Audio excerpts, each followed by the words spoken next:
Hepinize merhaba arkadaşlar. YouTube kanalıma hoş geldiniz, sefalar getirdiniz. Canlarım, ballarım diyorum. Arkadaşlar yani hala sesim kısık gelebilir. Bunun için sizden özür diliyorum ama ben hasta olunca çok zor atlatan bir yapıya sahibim maalesef ki. Ve bu sefer değişik bir gripmiş yani. Vücudumu topladım ama sesim hala tam düzelmedi. Bu yüzden verdiğim rahatsızlıktan dolayı videonun başında sizlerden özür diliyorum efendim. Ve bugünkü konumuz arkadaşlar tabii ki de Yalı Çapkını'nın sezon finali. Beni çok şaşırttılar arkadaşlar. Tek bir konu hariç, Orhan'ın ölmemesiyle alakalı. Çünkü arkadaşlar neyse, ben videonun içerisinde bunu söyleyeyim. Videoya geçtikten sonra bu detayı söyleyeceğim ama ben size videolarım, yani geçmiş bölümler videolarım, spoilerım içerisinde Orhan'ın öleceğini size söylememiştim. Ve sosyal medyada biliyorsunuz ki yani birçok spoiler veren sayfada, işte burası olsun, ne bileyim Instagram olsun, işte TikTok olsun, biliyorsunuz ki hani Orhan ölecek şeklinde, bir kişi ölecek, Orhan ölecek, bilmem ne bilmem ne şeklinde hani yayılmıştı. Buradan ben size verebilirdim ama ben Orhan'ın ölme ihtimalini vermedim. Hatta öldü diye çekildiği zaman hala çok şaşkındım aslında. Ama yani vermeme sebebim, ben Orhan'ın öleceğine dair bir duyum almadım. Sosyal medyada gördüklerime de inanmamıştım arkadaşlar. Ve diriltmelerine de hiç şaşırmadım diyorum. Video içeriğinde zaten söyleyeceğim canlarım. Girişten fazla uzatmak istemiyorum ancak videoma geçmeden önce ufak bir hatırlatma yapmak istiyorum arkadaşlar. Kanalımdan yeni karşılaştıysanız eğer şu aşağıda abone ol butonuna tıklarsanız beni çok mutlu edersiniz. Abone ol kısmındaki zili açarsanız videolarımdan anda ilk siz haberdar olabilirsiniz. Instagram hesabımda şöyle alta bırakıyorum arkadaşlar. Oradan da beni takip etmeyi unutmayın diyorum. Girişi daha fazla uzatmıyorum efendim. Başlasın videomuz. Ve canlarım, ballarım, bal küplerim. Allah'ım o kadar özledim ki şuraya video çekmeyi. Yani şu sesimin düzelmesini bekliyorum. Çünkü videoyu editlerken bile ben sesimi duydukça ben çıldırıyorum ya arkadaşlar. O yüzden bu hafta içerisinde de en son yine Yalı Çapkını'nın sezon finali spoiler videomu çekmiştim. Tekrardan ancak bu videoya kadar bir bekledim, artık geçsin diye. Ufacık kaldı, birkaç güne, bir iki güne ben düzelir diye düşünüyorum. İnşallah düzelecek canlarım. Sezon finaline gelmek istiyorum arkadaşlar. Ben çok daha kötü bir bölüm bekliyordum, açık konuşayım. Çünkü son haftalarda o kadar çok değişik, saçma sapan bir sarmal olmuştu ki yani hiçbir şeyden çok memnuniyetsiz bir izleyici ve burada video çekici, spoiler verici diyeyim, YouTuber'ınız diyeyim. Bu kanalda sürekli bir memnuniyetsizmiş gibi bir görünüm veriyormuşum gibi de hissediyordum ama bu konuda yalnız değilim. Milyonlar memnuniyetsiz ki milyonların memnuniyetsizliğin sonucunda reytingler yerlerde. Yani bu dizi nereden nereye geldi, bunu zaten defalarca kez konuştuk. Sezon finali gerçekten ben beğendim. Çok güzeldi. Aklımda bazı saçmalıklar var. Bizi salak yerine mi koyuyorsunuz siz dediğim çok nokta var arkadaşlar. Ama bir yandan da şunu düşünüyorum. Olmasını istediğimiz her şey sonunda oldu. Şükürler olsun. Artık burayı görmemezlikten geliyoruz. Bundan sonrasında önümüzdeki sezonda düzgün bir şekilde toparlanacaklarını düşünüyorum ki bütün saçma sapan şikayet ettiğimiz kim varsa zaten paketleyip kurdelasını takıp hepsini postaladılar denize, havaya, karaya, artık her neyse. O sebepten dolayı artık buraya kadar saçmalıkları görmezden gelmek istiyorum. Önümüzdeki sezona bomba gibi hazırlanacağını düşünüyorum Yalı Çapkını ekibinin. Çünkü bu kadar iyi tutmuş bir işi nasıl söyleyeyim, toparlamaları lazım. O yüzden ben olumlu düşünmek istiyorum arkadaşlar. 7 evrene olumlu düşüncelerimi saldım gitti, şu arkanızdaki camdan diyeyim. Kameranın tam arkasında cam var. Ve bölüme gelmek istiyorum arkadaşlar. Şimdi o dediğim gibi, videonun başında da size söylediğim gibi, ben Orhan'la ilgili bugüne kadar hiçbir şekilde ölecekli bir spoiler vermedim. De birçok yerde görmüştüm zaten. Hani size video çekmeden önce de defalarca kez görmüştüm ama bu çok büyük bir iddiaydı bana göre. O yüzden burada patlamak, gümlemek istemiyordum. O sebepten dolayı size Orhan ölecek diye bir şey söylemedim. Bunun hatta işte piyasaya spoiler gibi salınmasının sebebinin dahi belki de ekip tarafından bir şaşırtmaca hani olduğunu bile düşünmüştüm. Çünkü başka verdiğim spoilerlerde de zaten çoğu kez büyük bir şey söylüyorsam burada, bakın bu ekibin hani böyle bir duyum yayıldı, evet söyleniyor ama bu ekibin şaşırtması olabilir şeklinde size söylemiştim. Ama bu sefer şaşırtmanın kitabını yazdı Yalı Çapkını ekibi. Buradan tebriklerimi, Öpücüklerimi gönderiyorum. Gerçekten bizi çok şaşırttılar. Ama bir yerde de belliydi arkadaşlar. Çünkü ne adam akıllı cenazesi yapıldı, ne hiçbir şey yapılmadı. Mezar başında ağlayan Ferit'i oraya koymazlar mı yani, adam gerçekten şey olsa yani. Adam akıllı bir cenazesi yapılmamıştı.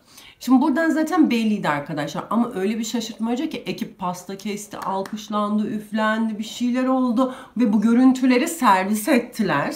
Yani gerçekten çok iyi kurgulanmış bir sürpriz yaptılar seyirciye. Ben gerçekten burada bunu hani ekibi tebrik ediyorum. İkiye gelmek istiyorum arkadaşlar. Şimdi Halis Korhan, Yüce Halis Korhan, ağamız paşamız.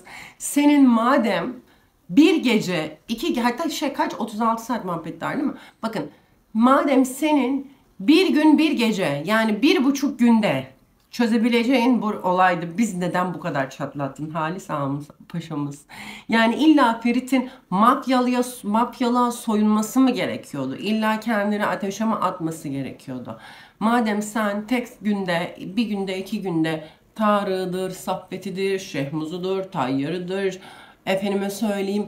Yani o adamın Tayyar olduğu, mesela Tayyar'ın hani yüzde bilinmiyordu. Adı da aman sanı bilinmiyordu. Bir şey bilinmiyordu. Sen mazlumun Tayyar olduğunu zaten öğrenen bir tek şeyler var yani. Hani nasıl söyleyeyim size, kendimi salak yerine konmuş hissettim, açık konuşmak gerekirse.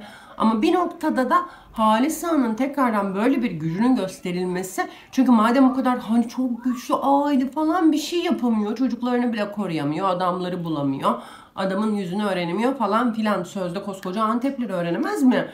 Yani hani bu kadar, hani bunlar olduğu için bizi salak yerine koyuyorsunuz demiştik sevgili ekibe, senariste. Ve bunun sonunda hani bunları göstermesi, bu sefer de hani madem o kadar gücü vardı, bugüne kadar niye kullanmadı soru işaretini, bakın süpürüyorum, halının altına koyuyorum. Görmemezlikten geliyorum.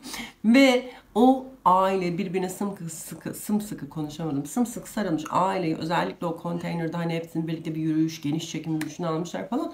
Çok güzeldi, muazzamdı. Bütün bunları, hepsini çok beğendiğimi söylemek istiyorum. Pelin'in vedasına gelmek istiyorum arkadaşlar. Pelin, bakın, ne olursa olsun sizden aşkı öğrendim demez. Bir ölüm korkusu olmasa. O kağıtta nal kadar Pelin Yılmaz yazıyor. Ve önümüzdeki sezonun 1. bölümünde Seyran'ın işte hasta olmadığı ve Pelin'in, hani o hastalığın sahibinin Pelin'in olduğu öğrenilmesi gerekiyor ki o hastalığı, mesela bakın, ölüm korkusu olan insan o lafı der. Ama ölüm korkusu olmayan Pelin o lafı demez. Oradan öyle bir şey yakaladım. Benim bu tahminim arkadaşlar. Yani bence dediğim gibi o kağıt kesinlikle yanlışlık olabileceğini düşünmüyorum. Çünkü bu çok büyük bir şey olur. Hastalık Pelin Yılmaz'a ait ama orada artık Pelin mi yaptı, başka biri mi yaptı, belki de annesi yaptı, bilmiyorum. Orada bir şey var arkadaşlar. Onu önümüzdeki sezon öğreneceğiz. Yüksek ihtimalle Pelin ya da bir başkası yapmış olabilir ama bu hastalığın sahibi Pelin Seyran kesinlikle değil. Oradaki bayılma muhabbeti bir hamilelikten olabilir. Biliyorsunuz Seyran ölüm korkusuyla birlikte acil hamile kalmam lazım diyerekten Ferit'in üzerine bir atladığı sahne çekilmişti, biliyorsunuz ki.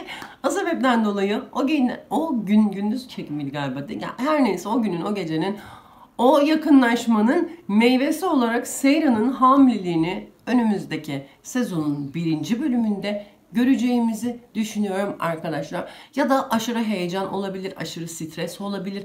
Birçok etken, birçok sebep olabilir. Bundan dolayı Seyran'ın bayıldığını düşünüyorum. Ölme ihtimali sıfır arkadaşlar benim gözümde. Böyle bir ihtimal yok. Yani Seyran'ın ölmesi demek zaten sezon finali değil, bizzat ve bizzat final olması demek. Şimdi önümüzdeki sezonda birçok nefret ettiğimiz, acil çıkması gerekiyor dediğimiz kişiler çıktı, biliyorsunuz ki. İşte Şehmuz, Tarık, Saffet'e, Tayyar'ı, o tövbe yarabbim, Deccal kılıklı neydi kadının adı? Mezide Macide diye isim geliyor kadına da sürekli. Mezide vesaire, hepsini toptan çıkardık. Önümüzdeki sezon arkadaşlar Tarık diyorum ya. İfaket'in o yeğeniyle birlikte, yeğeninin yalıya gelecek zaten, biliyorsunuz ki. İfaket'in yeğeni yeni metresimiz, yani yeni metres adayı diyeyim, Ferit'e yürüyeceğini düşünüyorum bir. Bunun ciddi anlamda olay ve kriz yaşatılacağını düşünüyorum ve Seyroş'umuza ciddi anlamda bir bela olacağını düşünüyorum. Bir Nevra'mız vardı. Onun gelme ihtimali var ama onu göreceğiz. Çünkü bu kız geldiği için ikisi birlikte şey olabilir. Fazlalık olabilir. Kontenjan fazla. Bir diğer arkadaşlar Seyran'ın hamileliği artık önümüzdeki sezon kesin olur diye düşünüyorum. Çünkü zaten 4. sezona gitme ihtimali bu reytinglerle bu dizinin yok denecek kadar az. O yüzden önümüzdeki sezon hamileliği kesin patlatmaları lazım. Bu şekilde izleyeceğiz ama önümüzdeki sezon Kont burada Kont Ziya'yla Halis Ağa'nın da savaşını önümüzdeki sezon izleyebiliriz. Bakın o da çok ama çok havada kaldı. Ferit zaten Ziya'nın gözünden düştü ama Ferit için Halis, Allah'ım buraya nereden geldi? Sinek mi geldi? Tüy mü geldi? Halis arkadaşlar Ferit için Ziya'yı biliyorsunuz ki ağır cümleler kullandı, tehditvari sözler söyledi. Bu sebepten dolayı yani bu mafyavari hallerin Yalı Çapkını'ndan pek çıkarılacağını arkadaşlar ben düşünmüyorum. Oradan ya ben bu durumdan hoşlanmıyorum çünkü biz bu diziyi bu halde sevmedik. Biz bu diziyi Seyfer aşkı için sevdik en başta. Bakın onların çok komik diyalogları ama sonra evrildi, çevrildi, işte Halis Korhan'ın gücü dendi, şöyleydi, böyleydi. Sezon finalinde hatta bir masaya kadar olay geldi. Ama arkadaşlar nasıl söyleyeyim size, oradan bir ivme yakaladı. Yani hep aynı düşmanlar yerine oradan farklı kollardan gitseydi ve aynı zamanda Seyran'la Ferit'e aşkını bölüp parçalayıp saçma sapan noktalara getirmeseydi reytingler bu kadar aynı düşmeyebilirdi. Bu durumdan ben de hoşlanmıyorum ama bir şekilde bir ivme yakaladı oradan. Yani bir nebze güzel sahneler de oldu. Çünkü her dizide böyledir arkadaşlar. Farklı mekan çekimleri çok önemlidir aslında. O yüzden ekip bir yerde arkadaşlar hani ekip için de çok zor hem de maliyetli biliyorsunuz ki ama bu nasıl söyleyeyim yapım için çok hani izleyici için çok önemli bir şey. Farklı mekan çekimleri, farklı düşmanlar bunların hepsi harika ama yani dediğim gibi seyirciyi Seyran Ferit Pelin muhabbetinden o kadar çok sinirlendirdiler ki o yüzden bu şekilde güzel sahnelerle yine devam edebilirler ama kesinlikle artık Seyran'ın hastalığını yok etmeleri lazım. Oradan kesinlikle gitmemeleri lazım. İkincisi de şu Seyran'ın hamilelik muhabbetini artık nihayete erdirmeleri gerekiyor. Kesinlikle diyorum arkadaşlar. Dediğim gibi ben böyle olacağını düşünüyorum. Halis Korhan'la bu Kont'un bir kavgalarını, olaylarını göreceğimizi düşünüyorum. Önümüzdeki sezonda Seyran'ın ölme ihtimali yok. Kesinlikle. Öyle bir şey yok arkadaşlar. Seyran'ın ölme ihtimali yok. Yani hani burada çok fazla konuşulduğunu falan düşündüm de öyle bir ihtimal sıfır. Yani ne olur? Final günü ölürse ölür arkadaşlar. Neydi? Adını Feriha koyduğumda Feriha'nın ölümü nasıl oldu? Finalde öldü. Finalde ölürse ölür arkadaşlar. Finalin öncesinde Seyran'ın ölme ihtimali diye bir şey yok. Finalde de hiçbir şekilde öleceğini düşünmüyorum zaten. Ki gerçek hikayede de zaten öyle bir şey yok. Dediğim gibi İfakat'in yeğeniyle olaylar olacak. O zaten yalıya gelecek. Ay bu arada Kaya ile Suna'ya gelmek istiyorum. Ya çok tatlı değiller miydi? Kaya bir şey olacak diye Suna'nın öyle koşması, boynuna atlaması falan filan. O sahnelere bayıldım. İşte o kadınların tak tak tak işte birinin Seyran'ın Tarık'ı aldırması, işte Suna'nın Saffet'i aldırması, İfakat'in Şehmuz'u aldırması, Tayyar'ın da işte bu araç takip sisteminden bulunup direkt alınması falan filan. Esme'nin Kazım Ağa'yı konuşması falan harika değil miydi ya? Onlar falan dediğim gibi bölümü ben genel olarak fazlasıyla sevdim arkadaşlar. Beklentiyi fazla tutmadığım için sevmiş olabilirim. Bakın beklentiyi yüksek tuttuğunuz zaman ne oluyor? Beklentinizin altında bir şey güzel bile olsa beklentiniz çok daha yukarılarda olduğu için beğenemeyebiliyorsunuz. Ben arkadaşlar beklentimi fazlasıyla düşük tuttum. Bu sebepten dolayı bölümü tık tık tık gayet sevdim. Önümüzdeki sezonda dediğim gibi bu söylediğim olayları yaparsalar yani yapılırsa hani şöyle tahminlerimin %100'ü doğru çıkarsa ben çok güzel olacağını düşünüyorum. Seyroş'umuz hamile kalırsa şu hastalık muhabbeti sonsuza kadar kapandığı takdirde Kaya ile Suna da mutlu mesut bir arada yaşayabilirler. Ondan sonra Halis Korhan istediği şekilde Konusya ile savaşsın dövüşsün. Herkes mutlu mesut.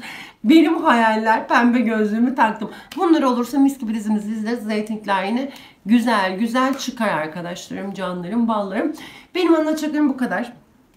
Bölümle ilgili genel fikirlerimi zaten söyledim. Seyran asla ölmeyecek. Öyle bir şey yok. Konuşmayalım. Öyle bir ihtimal sıfır. O sebepten dolayı hiç öyle bir ihtimal düşünmemize bile gerek yok. Orhan'la ilgili zaten dediğim gibi ben öleceğine hiç ihtimal zaten vermiyordum. Öldüğünü görünce şok oldum, açık konuşayım. Ama zaten halbuki ölmemiş bizim Orhan Korhan'ımız diyorum. Beni izlediğiniz için teşekkür ederim canlarım. Ay arkadaşlar, Kızılcık Şerbeti neydi öyle? Ben yani şöyle söyleyeyim, dizinin son yarım saati falan ağzım açık izledim yani. Aşk-ı Memnu'dan sonra en iyi final yani. Hatta ay final şöyle, biri final değil, Aşk-ı Memnu sezon finali, bir de yani final de değil. O değil de yani sezon finalini böyle yapan dizi finali kim bilir ne yapar? Yani yorumlar falan, öldüm gülmekten arkadaşlar. Çok iyiydi. Gerçekten çok iyiydi. Giray'a şok oldum. Açık konuşayım. Yani Giray'a şok oldum ama yıl 2024. Bu kadar muazzam bir adam zaten kolay kolay bulunmaz. O sebepten dolayı şok oldum. Ama hani dizi diye bu kadar muazzam zaten dedim. Dizide bile bulunmuyormuş arkadaşlar, bu kadar muazzamı. Doğada bulamıyormuş yani. Bunu da görmüş olduk. Finali efsaneydi, sezon finali. Çok güzel. Onun spoilerlerini toplamaya çalışıyorum. Eğer ki iyi bir video şöyle bir ayarlayabilirsem sizler için çok güzel bilgiler. Olmadı yorumlarımızı konuşur, sohbet ederiz. Tahminlerimi sizlere aktaracağım. Neyse, videoyu daha fazla uzatmayayım. Sizi çok seviyorum. Bunu zaten çok iyi biliyorsunuz. Yani çok seviyorum buraya video çekmeyi. Özlemişim zaten. Lütfen siz de düşüncelerinizi yorumlara yazın canlarım, ballarım. Kocaman öpüyorum. Bir sonraki videoda görüşmek dileğiyle. Hoşça kalın.